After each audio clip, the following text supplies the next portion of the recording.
Ô Anderson, então define pra gente o que é psicologia esportiva, né? Quem que são os seus clientes, pacientes, o que é? Define pra gente. Tá, show.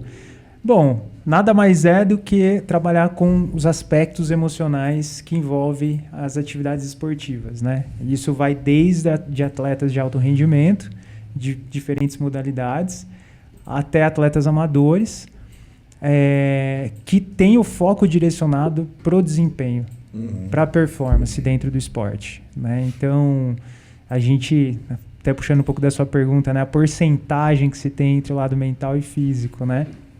A gente usa muito uma ideia de que nos treinos são 10% mental e 90% físico. Nas competições é o contrário, 90% mental e 10% físico. Olha lá.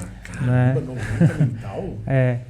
Porque é o psicológico ali na hora, a pressão faz muito mal. Porque o que tinha que treinar já treinou. Já treinou, Ali é a hora do... O esporte em si ele já é uma coisa de disputa, né? Competição. Então você vai quebrar o recorde pessoal, olímpico, né? Então a cabeça, ela... E tem muitas outras coisas, né? Porque imagina um atleta tá ali sofrendo pressões do clube, da família, pela vitória do país, às vezes, né? Imprensa, né? Tem toda uma... Você pega esse ponto que a gente vê, né? Jogador e tal... Tá voando, depois não joga mais bem, só que aí o torcedor fica puto, que o cara tá recebendo 2 milhões, ou ele se machuca, no caso do Dudu, se machuca, voltou, parece que contra a cabeça. Sim. Ou o Neymar que se joga. O Neymar que se joga, né? Mas tem, sei lá, o Guga na época, né, que ele jogava tênis, ele se machucou e não conseguiu voltar bem e tal. Como é que é isso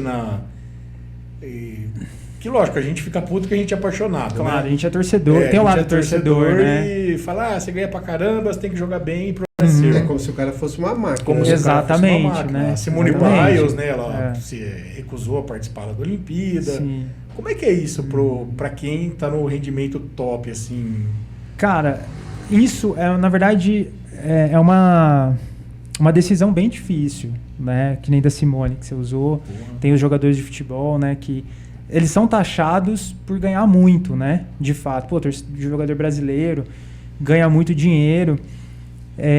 Mas eu tenho a oportunidade, eu trabalho com atletas, né, de futebol, já trabalhei com atletas profissionais, categoria de base, atualmente estou trabalhando também.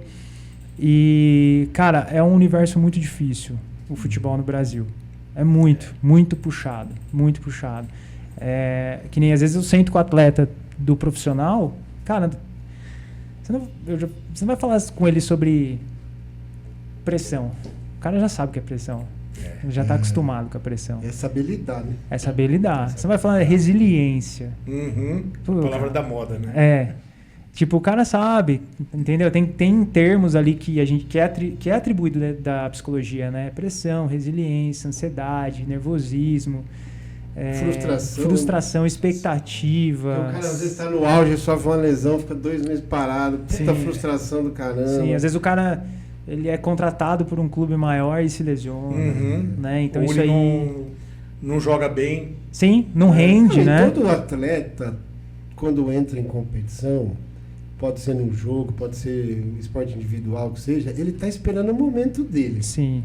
Que é aquele momento que vai, né, te levar pro auge, né? Que vai todo mundo falar sobre você, etc. Todo mundo está esperando esse momento, né? Então eu fico imaginando essa frustração que gera.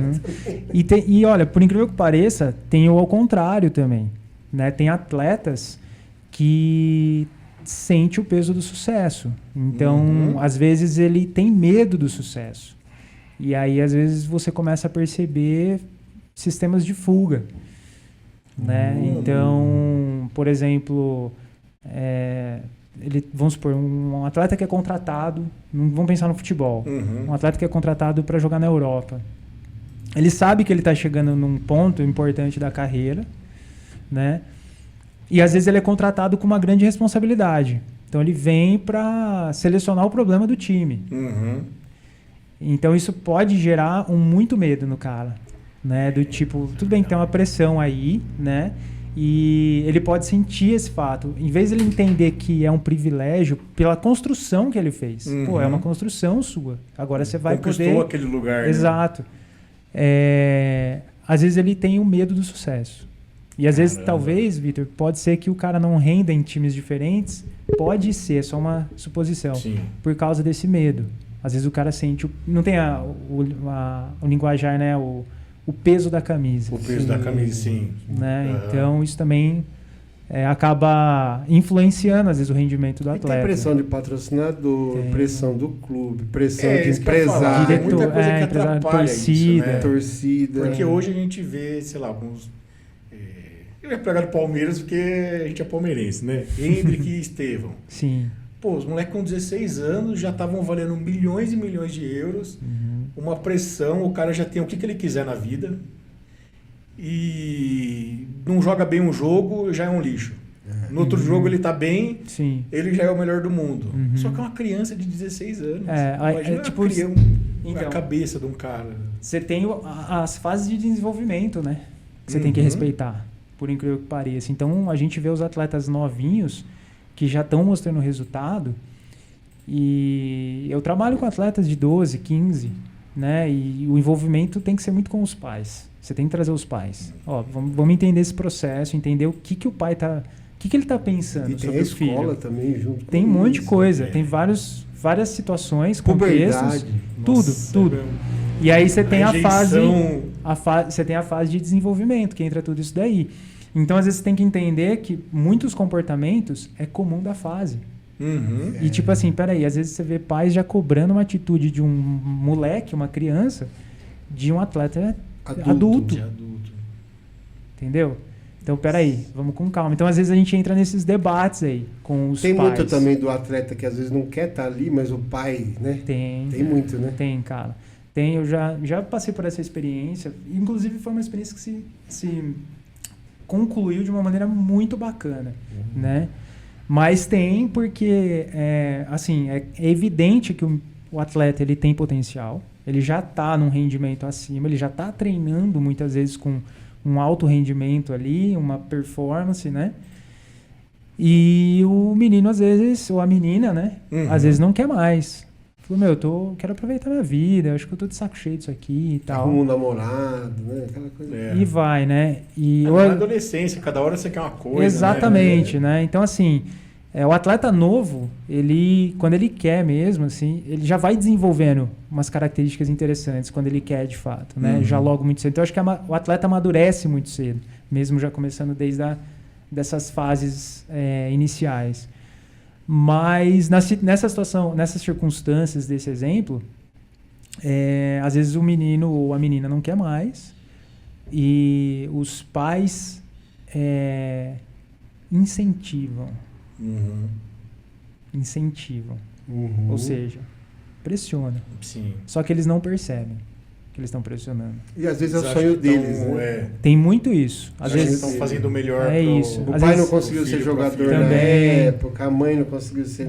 Aí vai ter que o filho ser, né? Tem até um relato do Alex, o ex-jogador de futebol. É tão padrão isso, né? Cara, é comum. Não é comum, né? É comum, mas... enredo de e olha, e pra quem tá dentro... novela da... Vale a pena ver de novo. E eles que estão dentro acompanhando esse processo, às vezes não enxerga, de fato. Né? E acha que tá dando apoio. E eu falo isso. Eu sei que vocês estão dando apoio. Eu sei que é o melhor que vocês querem. Sim, mas às vezes não tá fazendo de uma maneira que a gente vai conseguir extrair o melhor do seu filho. E antes de olhar pro atleta, ele é seu filho. Exatamente. Ele não é um produto, né? Porque tem toda aquela... Agora o pai às vezes tem interesse financeiro na carreira do filho. Tem um monte. O que a gente já viu aí de artistas e jogadores passar com pais é bem complicado. No documentário do Neymar... No documentário dele, Eu percebi que o pai dele trata ele como um produto. Não, é triste, né? Triste demais. É triste. Você vê, o cara tem tudo E tá meio que nem aí, Mas é não um tem produto. aparentemente não existe uma relação pai e filho. É a marca, só quer saber da marca, né? Me deu, não sei se é isso, mas me deu Não, essa também impressão não, mas também. eu tive essa impressão. Teve o caso do Medina também, né? Que foi treinado pelo padrasto a vida toda, Sim. depois rompeu por causa de coisa de empresário. Quer dizer, toda uma... Sim, tem muita situação, né, que envolve E isso a esse cabeça, início. né? Tem que estar muito bem preparada. Tem que ter um bom psicólogo esportivo. Estamos aqui para isso. Mas quanto que os pais são importantes nessa... Porque é uma criança, aí quer fazer um esporte, quer não sei o quê, e como é que os pais, eles são essenciais. Eles fazem parte do processo, né? E você também, eu incluo. com certeza, inclui, né? Incluo porque, que nem a gente fala, né? Pô, às vezes o pai percebe o filho numa situação X, um filho que já treina, ainda novo, e muitas das vezes o ideal é que esse pai, vamos supor, surgiu uma situação, eu deixo isso claro para os pais. Cara, surgiu uma situação com seu filho, compartilha comigo antes de você tentar falar com ele. Pra gente tentar alinhar uma estratégia. Porque às vezes você vai falar de um jeito que... Tipo assim, às vezes não é incômodo do menino ou da menina. O incômodo é seu. Então traz pra mim primeiro. Porque às vezes a gente pode elaborar como sendo algo seu e talvez a sua ação possa ser prejudicial para a criança. Então, antes de ir direto, se for relacionado com o esporte, eu fui teoricamente contratado para trabalhar essa questão, então eu me coloco à frente primeiro, né? Então, me procura antes de você ir na emoção e falar alguma coisa relacionada à atividade esportiva do seu filho, compartilha comigo antes para a gente tentar elaborar isso junto, né? Então, Chega ao caso de ter dois profissionais, então. ter o psicólogo Clínico e o esportivo. Pode ter também. Aí vocês trabalham juntos também. Pode ser também. Tá? Tem atletas que trabalham com o esportivo e com o tradicional. Dois profissionais diferentes. Caramba. Tá? Também tem. Né? Eu abro o leque, eu falo que eu sou clínico e esportivo, né? Então eu abro o meu leque para fazer essa parte mais clínica também mais tradicional. Faz os dois, né? Isso, mas sempre trazendo para o esporte. Sempre com foco lá, né? Então, trabalhar esse contexto dos pais, às vezes você trabalha mais os pais do que o próprio atleta em si, na realidade. Sempre, né? É igual o cara que foi... Eu tava vendo o cara que é treinador de cães, né? Ele falou o cão aprende em 5 minutos. O problema é os donos. O problema são os donos. Tem que pôr... Eu treino mais o dono do que o cachorro. Tem jeito, igual... Mas é difícil adestrar um cachorro porque o dono não faz o que ele pede, né? Que tem que fazer. Mas acho importante também pontuar, pessoal, que dá a impressão que os pais dificultam o processo, né? Às vezes é a maneira que eu estou expondo. Sim. Mas tem pais que, cara, a hora que entende o processo e te dá a carta branca, não tem como dar errado. O negócio flui. Eu tenho também experiências com atletas onde os pais... Tem relação melhor com os pais do que com a criança, né? Então, assim, os caras entenderam o processo, pai e mãe entendeu o processo, falou, beleza, o que você falar tá falado. Putz, aí o negócio desenrola. Aí flui mesmo, assim. Aí o menino realmente, ou a menina, né? Eles correspondem muito bem dentro do esporte, porque aí eles ficam mais leves. Você percebe uma leveza no atleta.